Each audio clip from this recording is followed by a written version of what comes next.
Excuse me, Mr. DJ. Hey, check this out. We got a great show coming your way. From the ECSI Sports Studios, the #1 sports information program in America, the Breakfast Bankroll, with your host, the sports broker, Jeff Dawson.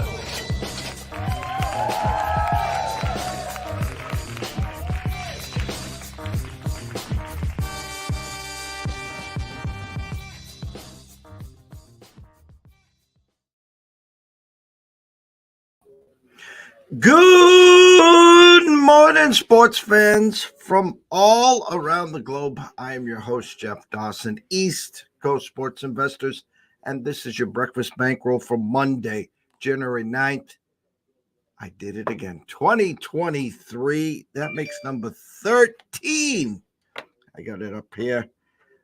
2023 already, and we're 9 days in. Welcome. Good friend, colleague from Fort Lauderdale, Florida, Mr. Beaton the Book, who had an amazing weekend, will join us this morning. A recap of the weekend, a lot of sports, a lot to talk about. Tonight, I know myself and B2B have talked about this game for hours upon hours. TCU and Georgia, rotation number 287, 288. Woke up this morning, it's back up to 13. It was at 12.5 all day yesterday. Some money came in, now up to a 13 and 63.5 at our friends at the Circa. Good morning, Mr. Benson, Mr. Metcalf, Mr. Stevens. God bless you guys. Hope you guys had a great weekend as well. NFL playoffs are all set, locked and loaded. Couple numbers look very interesting to me. It'll be interesting to see what Rob has to say about them. And one, listen, I always preach this, guys. We remember what we saw last. And I'm going to talk to Rob about that too. So without further ado, let's bring him in. The one and only Mr. B2B. Good morning, Jeff. Happy to be here. It was a great weekend. You know, we won pretty much everything we touched, so looking forward to getting into this week, getting into this national championship game tonight. Starting another week, starting over. I do say it's Groundhog Day every day. The start of our 8th year, and everyone who will ask me, what are you doing today? What's your schedule today? What are you doing on Thursday? Hey, what are you doing on Sunday? And I it's just a broken record. It is Groundhog Day. What do they say? Spin, rinse, repeat. You know Wash, this. rinse, repeat. Yep. Yes. It's the same day every day. Yeah, I mean, I don't mind it. I mean, you know, everyone, Monday's the same as Fridays for me, really. So just another week, start another week, getting into some playoff football. The regular season's over. And looking forward to the playoffs, really. Now, you as ourselves here, August, September, we were on Buffalo AFC champs, Buffalo Super Bowl champs. Due to the circumstances, what happened a week ago today, Kansas City is your #1 seed. The only benefit, basically, that Kansas City gets, obviously, now is the bye week, which, listen, the bye week is huge. It enables you to rest up some players, to sit back and wait to see who comes to you. So you're basically Kansas City and Philadelphia are 2 wins away from the Super Bowl. Feeling less comfortable. It is what it is. We talked about it. Hey, listen, they could play in the parking lot. They could play in Mars. Burrow, Josh Allen, Mahomes, they're the cream of the crop in the AFC. You still feeling comfortable with the Bills? Yeah, I still feel comfortable with the Bills. You know, as I mentioned last week, I took the Bengals plus 750 as well. You know, it's, you know, I don't feel too uncomfortable with the non-bye week because physically last week the Bengals and Bills had a bye week, right? They went like almost 2 weeks without really playing a game. So their bodies didn't really take the physical toll that they would have usually taken. So I mean, mentally, obviously, it wasn't a bye week, but physically, it was as close to a bye week as you can get. And I think we saw that yesterday. Buffalo looked refreshed. And, we have the Bills from preseason as well. And, the Bills, to me, they're far and away the best team in the AFC if they can, just protect the ball. The Bills start turning it over, and it can get pretty ugly. But, I mean, they turned it over yesterday a few times. They just have to watch out for those turnovers. And a lot of those turnovers are, Josh Allen getting hit when he's throwing the ball, or, Devin Singletary fumbling, stuff like that. So, I mean, Buffalo needs to clean it up. They definitely need to protect the ball better. And if they do, they have a great chance for the Super Bowl. But if they turn the ball over, and they have unforced errors, bad passes in the red zone, I think that, they could be in for a long one. But, I mean, it should definitely help them, that they wouldn't see Buffalo. And, I mean, they wouldn't see Kansas City to the AFC Championship on a neutral field. So, definitely looking forward to the playoffs. And, I think, it's definitely the Chiefs and the Bills. But like I said, the Bengals are right there. And, when you have Joe Burrow and Jamar Chase, you definitely have a chance. So, the Bengals, to me, like by their quotes and stuff, I think the Bengals are feeling very good about themselves right now. Their player quotes, they seem pretty, cocky going into the playoffs, rightfully. We'll see how that works or, how it doesn't. I'm still looking forward to a Buffalo-Cincinnati meeting, right? Burrow's still never played the Bills, essentially. So I'm really looking forward to, like, if they meet in the, say, AFC Championship game, which would be at Buffalo, right? The AFC Championship. I mean, if it was the Bills versus Bengals. I don't know. Was that going to be at Buffalo? Will that also be on a neutral field because Cincinnati lost 4 games, so Buffalo only lost 3. So I'm pretty sure it doesn't affect it. Okay. I think only the Chiefs and Bills. Yeah. So that's the Bengals are the wild card to me. And then you look at the NFC. You've got San Francisco and Brock Purdy playing some great football offensively now. Their defense is starting to give up a couple points, but their offense has been picking it up. The Eagles, they're really dinged up right now, headed to the playoffs. They get a bye week to rest. But they have a ton of injuries, and I don't like what I've seen from this Eagles team the last 3 weeks headed into the playoffs. I do think the NFC is pretty wide open, to be honest. I mean, I think anybody can make a point. You can make a point for Tom Brady, winning the NFC again, right? And, Tom Brady's probably feeling very good about his chances about playing the Dallas Cowboys after watching them yesterday get torn up by, a third-string quarterback in Sam Howell, who wasn't active for a lot of the year. So the Cowboys, I want to like them, but I just watched Dak, and I don't, he puts up these good stats, that people fall in love with, but he also led the league in interceptions this year, despite missing 5 games. So, people, he plays almost, worse than Carson Wentz sometimes, and Dak's never really won anything, right? So now they're going to Tampa where they're a 3-point favorite at Tampa. I think the books are just, that seems like, I think Dallas could be in for a rough day in Tampa, especially if their D-line couldn't stop the Commanders. How are they going to stop, the Bucs, who will be gassed up for the playoffs? The Bucs, who rested their starters for the majority of the game yesterday. Dallas, who played their starters the majority of the game and didn't look very good. They didn't look good last week against the Titans.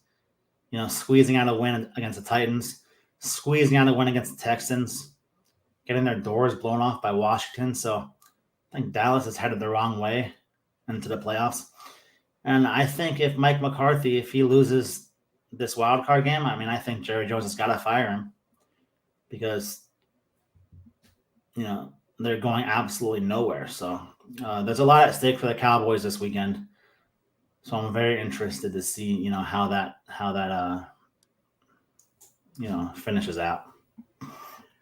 that was one of the games I was thinking, and you talked about if Dallas loses, and in my intro, I talked about we remember what we saw last a handful of weeks ago as this matchup was starting to come together. The actual look ahead line in some spots was Dallas -6. That's how far they've come. Uh, and now 2.5. I think the whole world will be jumping on Tom. It's playoff Tom. It's Tom ready to make a run. Potentially his last game in Tampa, and potentially who the hell knows his last game in the NFL. We saw last night Aaron Rodgers, arm in arm with Cobb, and he played it to the max. He was looking around at the stands of the stadium like, this could be maybe his last game or maybe his last game in the Packers. So again, it will be interesting to see what happens there. The numbers are already up 2.5 minus 15 cents at the circle with the 45 on that Dallas Tampa game. I got a couple numbers, and again, it's Monday. We got a long, long way to go here before we really dissect these. Interesting. Bengals opened up 6.5 and a 43.5. Now they were just 9, 10, 11-point favorites. Ravens resting everyone. This will be the third matchup of these two back-to-back weeks. That number hints that Lamar Jackson could be playing. Has not practiced, Rob. Has not practiced since December 4th. Even if Lamar is playing, any sweat here with the Bengals and the Ravens? I mean, in the playoffs, when you're going up against the hardball, they're going to be a good, a properly coached team. They're going to play the game, very well, very efficient. That's why we see them generally fare pretty well with these backup quarterbacks, right? Even third string quarterbacks like they had, this past weekend. And, Cincinnati's obviously the much better side. And like I said, it all just hinges on Lamar, right? Of course, if Lamar comes back, a fresh Lamar, if he's 100%, of course, Baltimore has a shot to, especially to cover. But I think that's the great unknown is he 100% or not? We don't really know. And unless we get some film of him practicing this week or even warming up, I mean, it's hard to bet this game when you don't really know is Lamar Jackson going to show up or not, unless you're just betting on Cincinnati right now and just hoping Lamar doesn't play. And if Lamar plays, can he run? If he can't run like he usually does, I mean, then it's a whole different situation. So that's a big question mark for me. You have two teams going the opposite direction right now. It's honestly, it's a miracle the Titans won. I mean, the Ravens won so many games without him, to be honest, because their offensive roster is not very good at all. Lamar is pretty much the entire team right there on offense, right? So, if Lamar plays, they have a shot to cover. I have a hard time seeing them win if he's not 100%. Nobody really knows about Lamar Jackson, right? I mean, he is from here, right down the street. But I don't know. It's hard. And if he's not 100%, does he want to put himself out there? They haven't paid him that big contract he wants. I think if he doesn't play, I think it gives him even more leverage. If they go out there and get hammered by the Bengals in the playoffs, without him, he can say, look, this is what you guys did without me. This is what you guys do with me. So if you don't want to pay me, make Tyler Huntley your quarterback, right? I think as far as bargaining wise, I mean, it gives Lamar Jackson a better, he has better footing if he doesn't play, and they get their ass kicked because he can say, look, this is what happens when I don't play. So if you don't want to play for your team, that's going to happen to you next year. So I think, it'll definitely be a tough decision for Lamar, especially if he's not 100%, does he want to come in and re-aggravate the injury, maybe make it worse so he has to miss some time next season, or say he has trouble, doing a physical for a new team or something like that. It's a lot of unknowns for Lamar, and to be honest, I mean, this Ravens team is not winning the Super Bowl this year. So,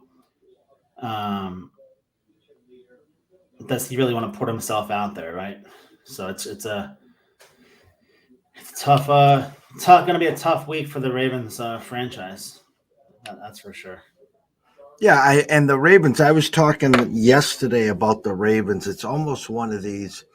Harbaugh goes to management and says, "How long am I going to be here for? Am I here for another 3 years, 5 years, 7 years, 10 years?" Because I'm not discrediting Lamar. This is now a couple of years that he has been injured. Okay, the whole offense is predicated on Lamar Jackson and that style. Now Hundley kind of mirrors him, but he's not Lamar Jackson. They can franchise him for the next 2 years. Lamar's going to get paid the next 2 years either which way, whether an extension or not.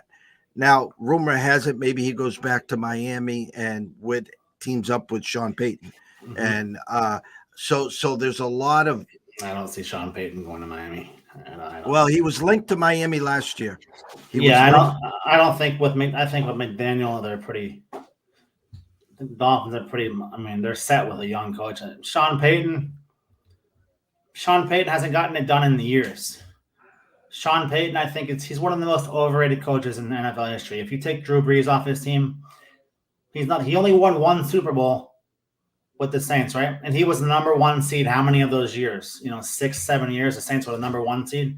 They would always choke away a game at home, right? Choking to the Rams at home, choking to the Eagles, right?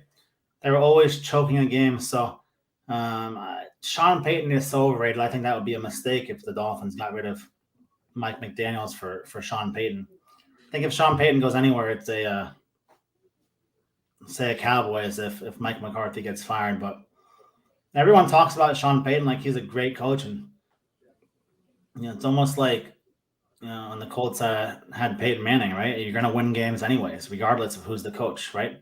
Drew Brees is calling the plays anyways, right? Like Peyton Manning was calling the plays. So for me, Sean Payton's just a known choker, right? So outside of winning one Super Bowl, against Rex Grossman, no, not against Rex Grossman, but against Peyton Manning, I don't really see it from Sean Payton. So the Dolphins hired Sean Payton. I think that would just be going backwards. Well, and the fact of the matter, again, is Miami is in the playoffs, so that slows that roll. Again, if Dallas loses to the Bucks on Saturday, it's on Monday night, actually, I would say Jerry Jones would wake up that morning, if not on his way back home to Dallas, would be on the phone there. So just some rumblings you heard. Sean will be interviewing with Denver. He'll be, just doing his due diligence and see what happens out there. That was the one game that kind of stuck out. Surprised that the Chargers are 1.5-point favorites at the Jaguars. I'm not surprised at all. I mean, the Chargers are the better team. They've got the better quarterback. They've got the better running back. I mean, they've got better receivers when they're healthy. I'm not surprised at all because the Chargers can score a lot of points. We've seen the Jaguars struggle offensively. I mean, for all intents and purposes, the Jaguars should have lost that game this past weekend. They've been getting gift after gift, touchdown turnovers from their offense. From their defense, which has won them a couple games against Dallas and then against the Titans last week. And they're going up against Josh Dobbs. Like I said, it was an uphill battle for the Titans to begin with. And I just offensively, I don't like what I'm seeing from the Jaguars. Right? They made the playoffs and they're celebrating after the game like they won the Super Bowl. Right? It reminds me of last year when the Timberwolves won the play-in game to make the playoffs, and they're standing up on a table like celebrating, crying, Patrick Beverly crying and stuff. It kind of reminded me of that. But I definitely think Jacksonville is in trouble this weekend. Could they beat the Chargers? Sure, right? Because let's be honest, Brandon Staley is not exactly the smartest guy in the room, right? Brandon Staley, I think he holds the Chargers back. If they had anybody else but him, I think they'd be a much better team. People think he's this awesome coach just because offensively, they'll score a bunch of points sometimes, but his decisions cost them just as many games as he's won that they've lost. So you never know with a guy like that. Is he going to go for it on 4th and 1 from his own 30? Like, this. If they're down by 1 at the end, he's going to go for 2 to try to win the game in regulation. So Brandon Staley, to me, I think the Jags definitely have the coaching advantage with Peterson, because Peterson's won Super Bowl, right? And Brandon Staley has never won anything, but he's got Justin Herbert, Austin Eckler, Keenan Allen.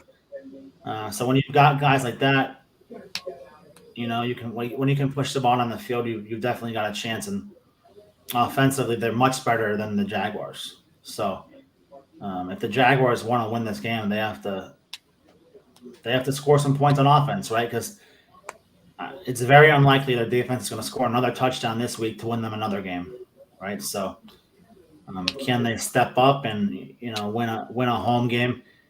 And for the Chargers, it's a good draw for them because the Jaguars, their home stadium, I've been there a bunch. It's one of the most quiet places you can possibly be, right? Their fans want them to win. If they lose, whatever. Like, it's not a really hardcore fan base. They actually mirror, the fan bases pretty much mirror each other, right? Like the Chargers and the Jags, both their fan bases. At the end of the day, whatever. We still live in California or Jacksonville, right?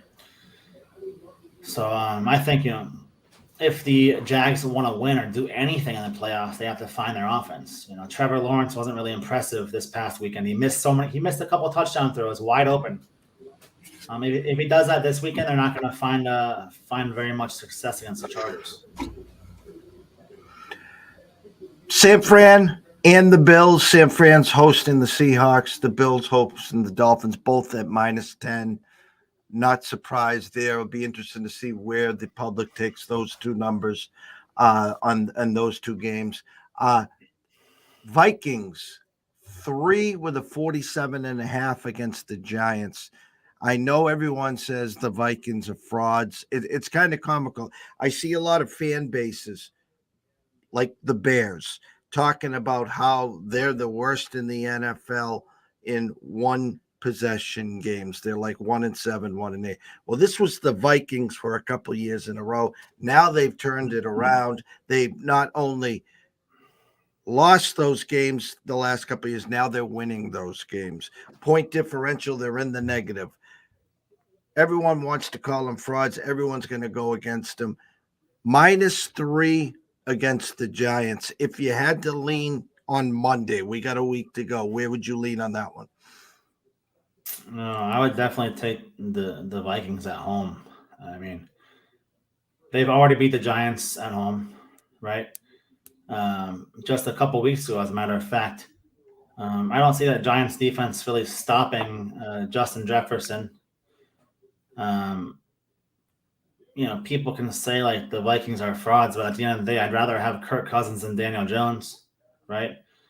I'd rather have Justin Jefferson than Kenny Galladay, right? And Saquon Barkley, he gets injured, a lot. I mean, if Saquon Barkley goes out there and has an insane game, sure, where he scores 3 touchdowns, 150 yards rushing, 75 yards receiving.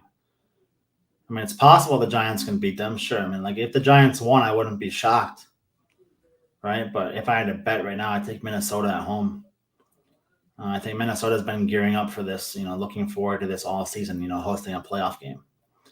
The Giants, while they had a solid year. I mean, they started out the year really well, and they kind of fell off a little bit. Brian Dable, I mean, he's a great coach, but inexperienced as a head coach, going into the playoffs. So if I had to pick right now, I'd probably take the Vikings, but it's never really easy to bet the Vikings as a favorite, so I'd probably take the Vikings in this spot because I think they'll score points. If Kirk Cousins shows up, I think they score points. And then for the Vikings, it's a 4:40 p.m. game, so they won't have to worry about primetime Kirk Cousins not showing up because it's not primetime. So I would take the Vikings if I was in a Survivor league right now. All right, let's get it out of the way. 7:30 tonight, rotation number 287, 288, TCU versus Georgia. Winner take all. Preseason TCU 200-1. Kind of nice to see no one on social media like we usually do in college basketball or some of the other sports that bought 50, 75 preseason tickets. No one running around on prop swap saying, I got a 200-1 here on TCU. What do I do? I'm not hedging. Yeah, you're not hedging. Of course you're not. Up to 1363.5 as we speak. Team totals, TCU 24 and a hook. And I listen, I'm looking at one spot at Georgia, 37.5 juiced over minus 145. You're going to get 38s and a halves. Without tipping your hand in your card for tonight, we've talked about this endlessly. What's your final thoughts on this game? I mean, I think they're begging for people to take TCU, right? That's, they're begging bettors to take TCU. TCU is coming off of their national championship game, right? They weren't supposed to beat Michigan, right? And they did. They played great. Can they play that great back-to-back games, right? We know I said Michigan was a fraud like the entire way, so I wasn't really surprised, to be honest, because like I told you, it was a fade the Big Ten kind of theme for me pretty much in every sport. So this line screams to me that Georgia wins by like 20 points or so. I'll probably take Georgia, but I'm not going to have a big play, just minimum play. Probably play a bunch of stats, props and stuff. I don't see myself taking Georgia over 38.5 or anything. That's a lot of points, right?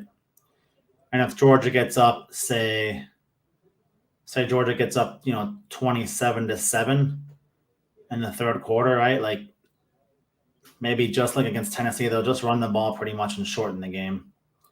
And not try to do anything through the air where they can turn it over and TCU can take advantage. So I think if Georgia gets up, they could possibly just run the ball, milk that clock.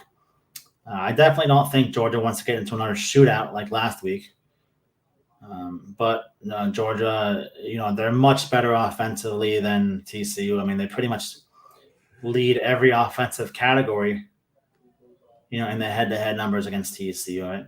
And defensively, they lead pretty much every single defensive category over TCU as well.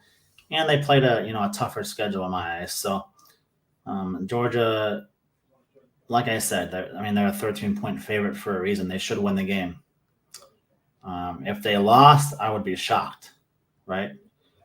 If TCU wins, it's like almost being the team of destiny. I think that'll give a lot of other schools out there hope, that somebody else besides a SEC team or a Clemson can win the national championship, right? So Georgia should win, obviously, with the spread. If they don't win, I'll be shocked, right?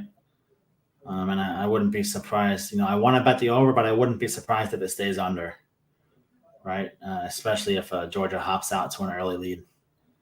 And I think as far as Georgia goes, it's Sonny Dice, great job this year. But he's basically going up against the new Nick Saban, safe to say. So anytime, Kirby Smart takes the field right now, he's pretty much has a coaching advantage over the other coach. So everything says Georgia should win. But I know upsets happen. So if an upset happens, I'll be surprised, but it happens all the time in sports, but it's just hard to see Georgia. It's hard to see TCU come with that like that level of play they played with last week, back-to-back weeks. Like, not that they're not trying to, but it's hard to just duplicate that performance against Michigan. Whereas Georgia, I thought against Ohio State, defensively they couldn't have played worse. So I think Georgia, they can play a lot better than they played last week. And like the spread says, TCU is in trouble. So, we'll just have to see. Hopefully the game's enjoyable, right? Everybody wants an enjoyable game. You want no injuries, stuff like that. So I'll probably just stick to the props, probably play Brock Bowers to score a touchdown. stuff like that. I like the podcast for Georgia Bulldogs actually this week. I like Stetson Bennett pass yards over 277. I think McCarthy threw for 300 plus, and he's not a quarter of the quarterback that Stetson Bennett is, right? So I think Stetson Bennett over 277 and a half. That's what I saw it at on Tuesday or whatever, Wednesday. I think that's what it was. So I like that number. And I think, Georgia, barring an upset, they should be the back-to-back national champions. Woke up yesterday morning, and if you were scrolling down on the Gulf out in Hawaii, you're shaking your head. I mean, they were already engraving Colin Morikawa on the trophy. It was just how many he was going to win by. And I had a few people in the studio, and they were on the prize pick apps, the underdog apps, and the John Rahm was under over 7 birdies or better, and I told everyone to take the over. I was like, this is his course. Trust me, it's Sunday. Anything can happen. Goes out and bogeys the first hole, and they're all looking at me. And then, 4 hours later, not only does he crush the over 7, he wins the tournament.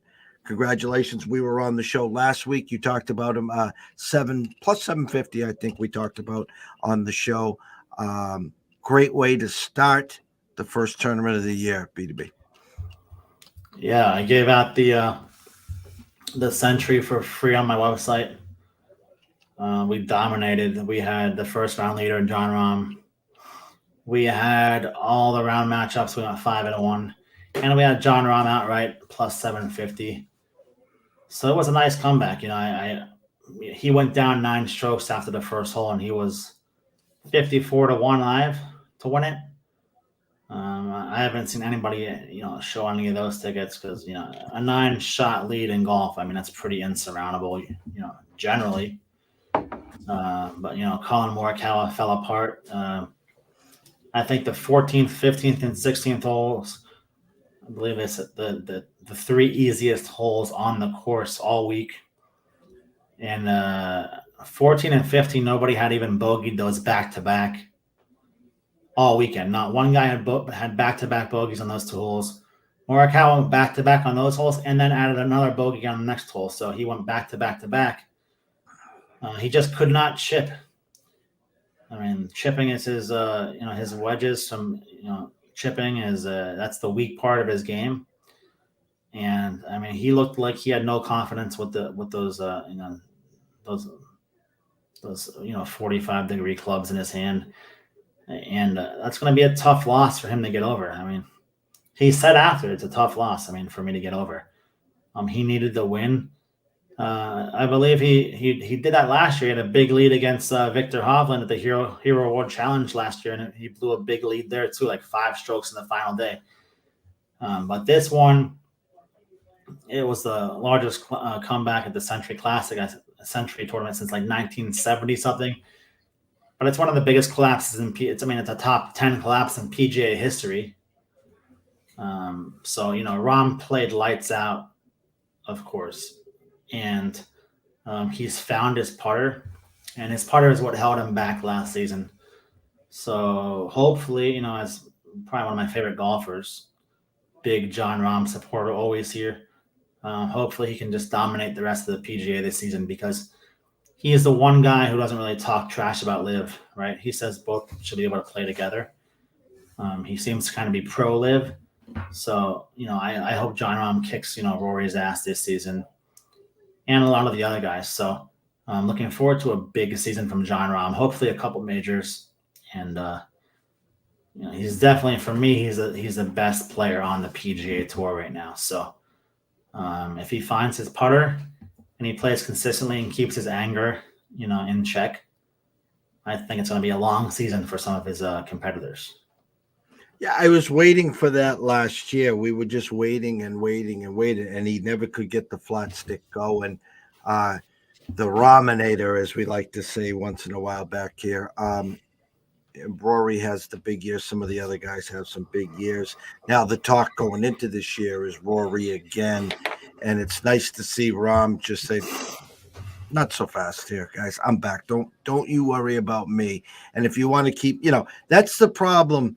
It was a shortened field, so there was, what was it, 39 golfers or 38 Mhm. golfers, whatever it is. So people look at us plus 750 and they're like, well, Jesus, why the hell would I take a plus 750? Well, it's a shortened field. Everyone made the cut. I mean, that was a gift.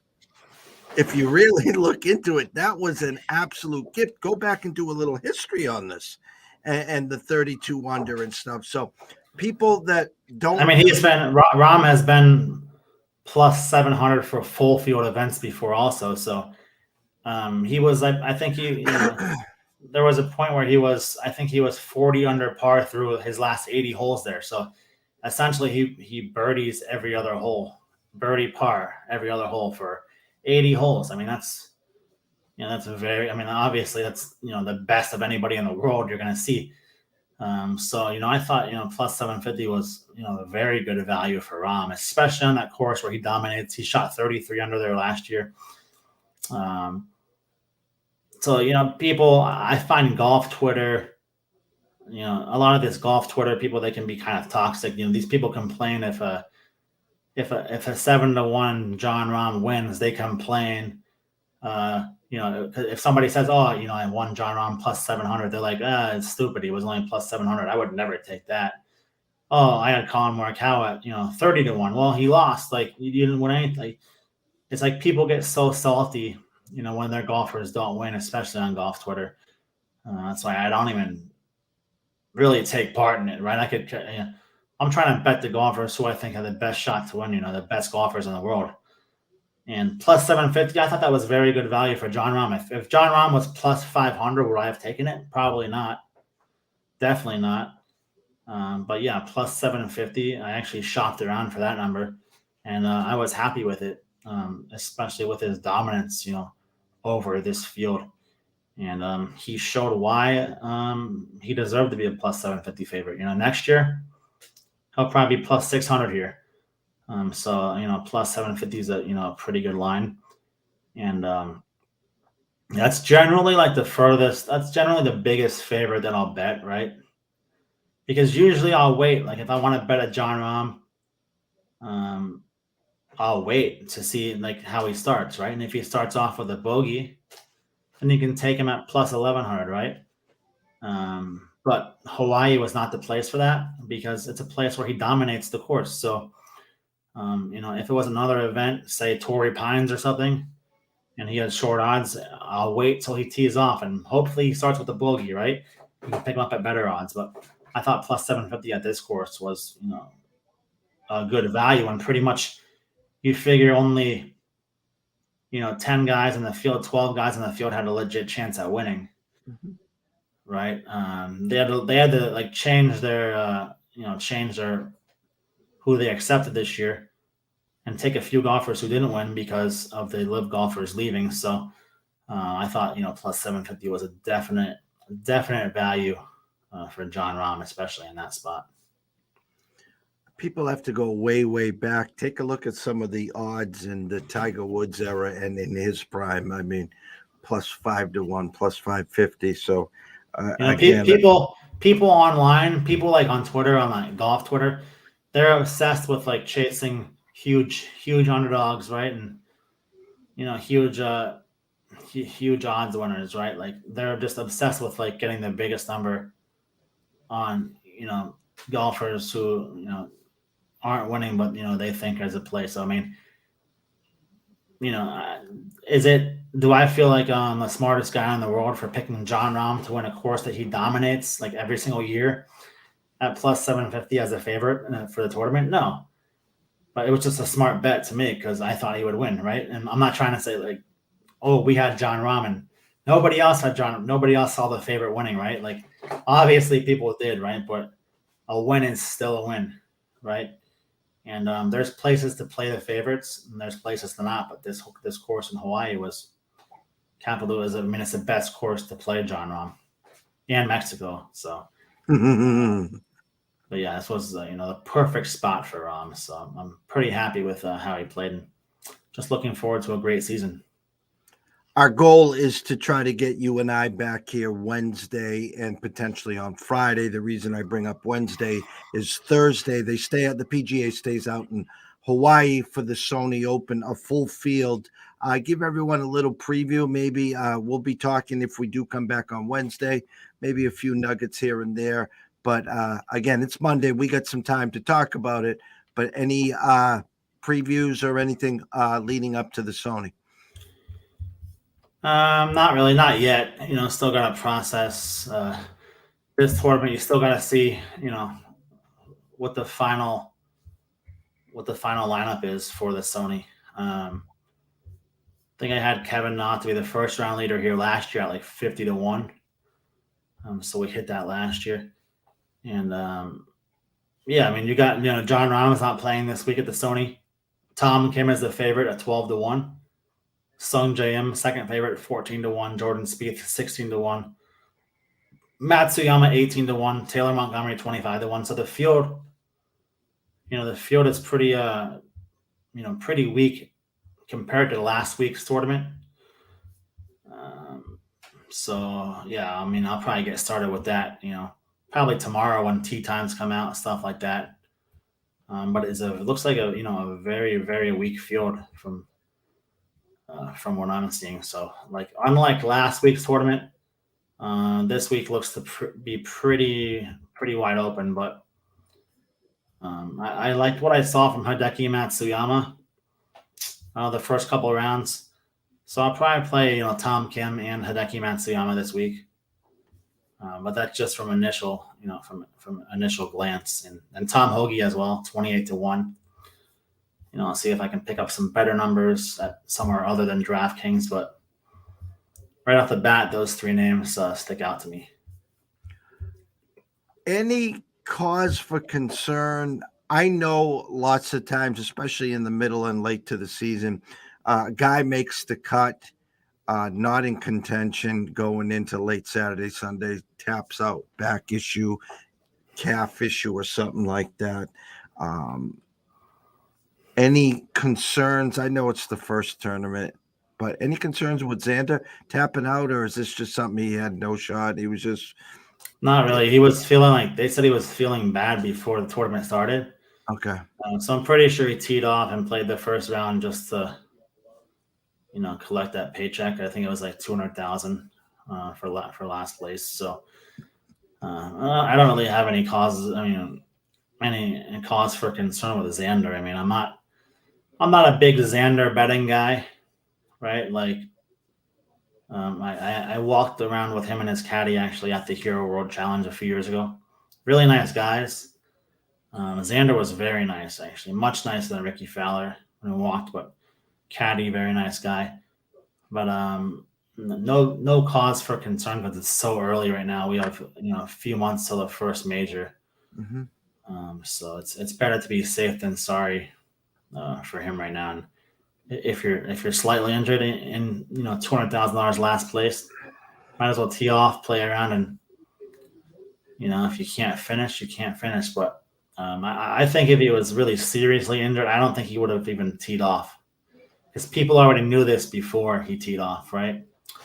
So he played one round and then just withdrew. So I think if his injury was really serious, I don't think he would have played. He would have probably sat out just like Rory sat out, right? So I don't think it's any cause for concern. It's way too early in the season to overreact to any news, right? Any injuries. I mean, it's not like he doesn't have a Will Zalatoris back injury where he might need to get surgery, stuff like that. So as long as it's not a serious injury, I think there's definitely no cause for concern at all. College hoops today, basically nothing major, no big games because the college football takes center stage.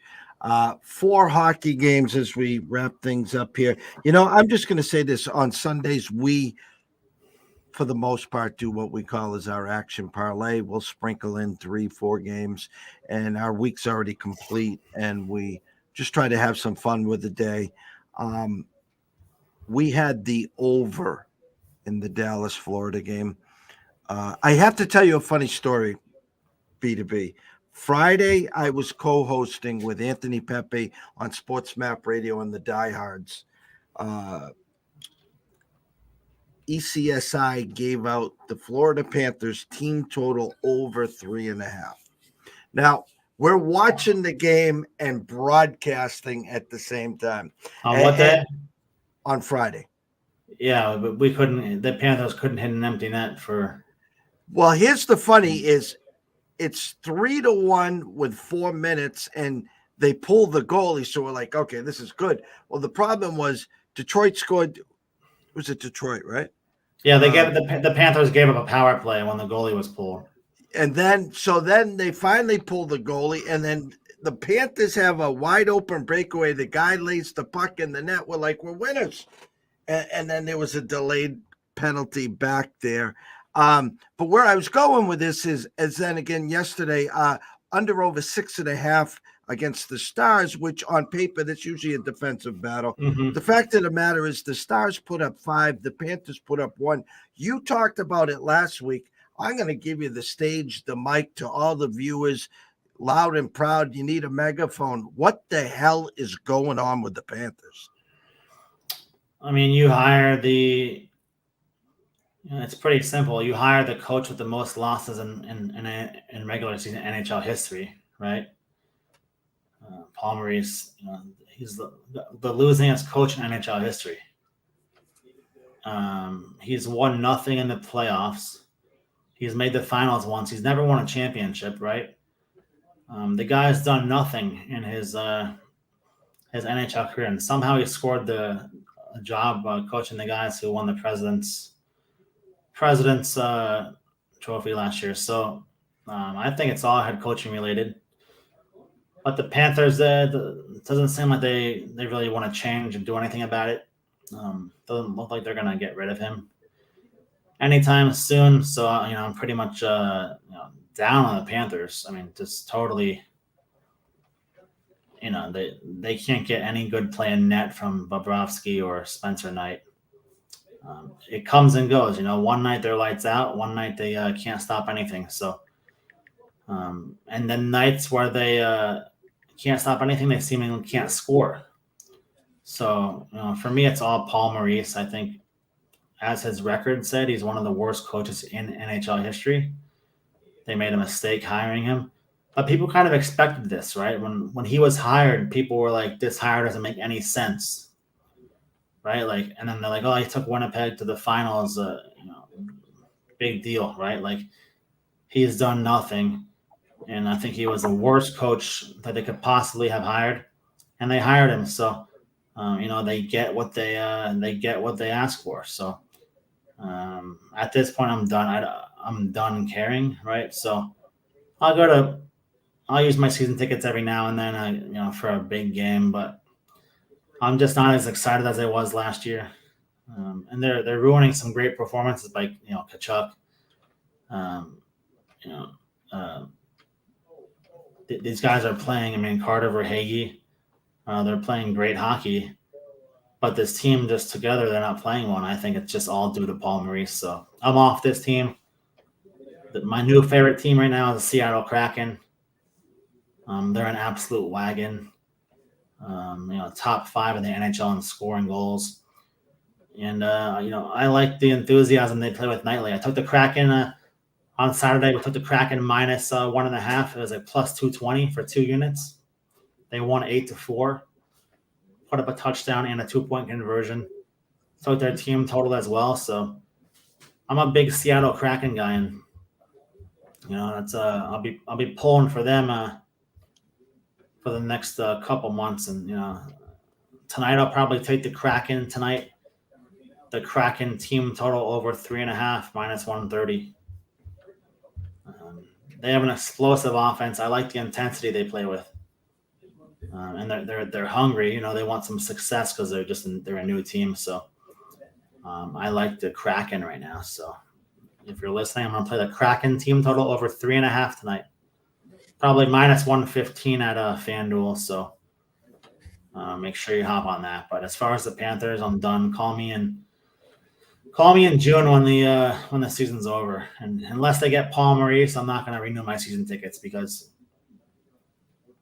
somehow you have to so it needs to be stopped. Paul Maurice needs to be stopped. He's ruined this team, but they don't care. So if the franchise doesn't care, why should I? So I'm certainly not going to buy season tickets anymore if this guy's the coach. He's a complete bum and a total moron. So, only a moron could hire a moron, right? So Bill Zito Jr., the Panthers GM, complete moron as well. So, and we've said that for years about him, right?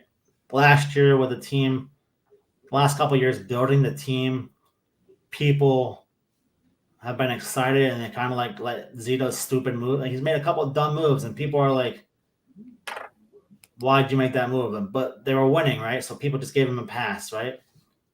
This year, there's no pass. He's just turned this team into their dog shit right now. So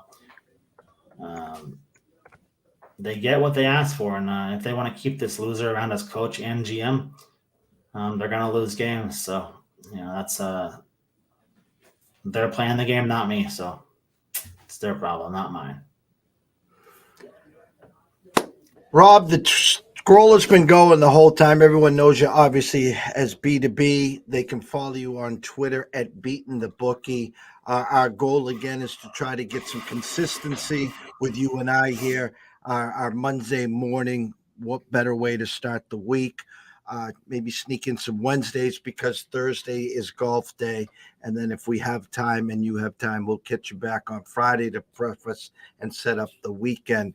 Tell everyone where they can find you. I know you got the Sony Open coming up. You got the national championship in football today. Tell them everything what's on the website and what they have to offer. Yeah, so on the website, beatingthebookie.com, you can find all packages. We have basketball, football, hockey, golf. Golf is back. So everything's on the site. I give out a lot of free plays. Obviously, everybody here probably already knows that. So just go to my Twitter. Started a new thing on my website where you just go on the website daily for a free play under the free play tab. And that's about it. Looking forward to an exciting week, exciting national championship game tonight. And just looking forward to getting going on the NFL playoffs. The one and only B2B at Beatin' the Bookie. If you're not following him, shame on you. Shame on you. Go follow him now. From myself, Jeff Dawson at EC Sports Invest, from the one, the only B2B at Beatin' the Bookie. Rob, we wish everyone a blessed morning. It's the start of a new week. Go enjoy it. National championship game later tonight. Remember what he says. Kraken team total over 3.5. Grab it now. And other than that, we will see you soon.